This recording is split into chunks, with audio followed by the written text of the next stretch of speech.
চলে এসছো? হ্যাঁ, চলে এসেছি।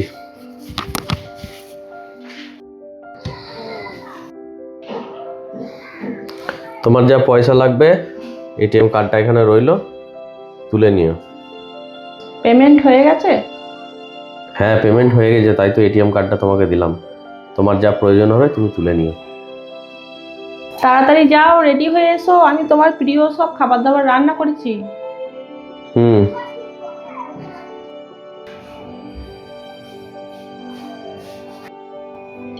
কি হলো, তুমি খাচ্ছ না কেন? চুপ করে বসে রয়েছো। কিছু হয়নি, এটা কথা ভাবছিলাম। কি কথা? আজ থেকে কমাস আগে যখন আমার কাজকর্ম কিছু ছিল না, তোমাকে আমি খাবার চেয়েছিলাম, তুমি আমাকে কি বলেছিলে মনে আছে?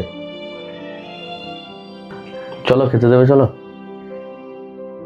সারাদিন শুধু খাওয়া আর খাওয়া, আর কি কোনো কাজ নেই নাকি? সারাদিনে তো শুধু খাচ্ছ, আর কোনো কাজকর্ম করার কোনো ধান্দা নেই। যাও, ওখানে ভাত রাখা আছে, নিয়ে খাও গা। নিয়ে খেতে পারো না? কি করব আমি আমি তো চেষ্টা করছি। আমার যতটা চেষ্টা করার ততটা তো আমি করছি, হচ্ছে না, আমি কি করব?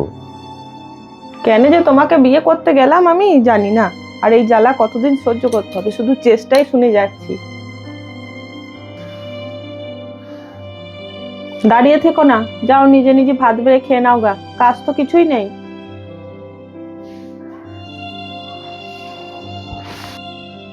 সরি, আমার ভুল হয়ে গেছে।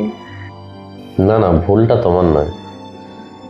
একটা ছেলের যখন সময় খারাপ যায় সে সবসময় চেষ্টা করে যে নিজের সময়টাকে কিভাবে ঠিক করে নেব। তা আমিও চেষ্টায় ছিলাম, কিন্তু তোমার সেটা ভরসা হচ্ছিল না। তুমি উঠতে বসতে, মানে সব সময় প্রত্যেকটা ছোট বড় জিনিসে তুমি আমাকে অনেক কথা শোনাতে। কারণ কি, আমি কাজ করিনি। এই পৃথিবীর নিয়মই তাই, যে যার পয়সা নেই তার কোনো মূল্য নেই। পয়সা ছাড়া এই সমাজে কাউরির কোনো দাম নেই।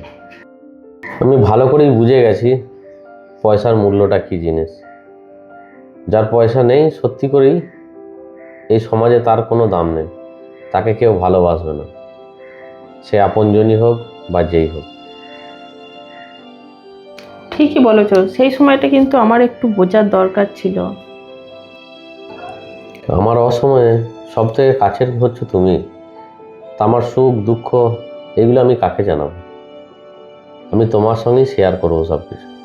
কিন্তু সেই সময় এমনই পরিস্থিতি তুমি করে রেখেছিলে যে আমার কোনো সুখ দুঃখর কথা শোনা বা আমাকে কোনো আমার সঙ্গে যুক্তি করা বা আমাকে কোনো বুদ্ধি দেয়া সেই মুহূর্ত তোমার ছিল না। তুমি যাই বলতে যেতাম তুমি আমাকে উল্টোটাই বুঝতে আর অনেক ছোট বড় কথা শোনাতে।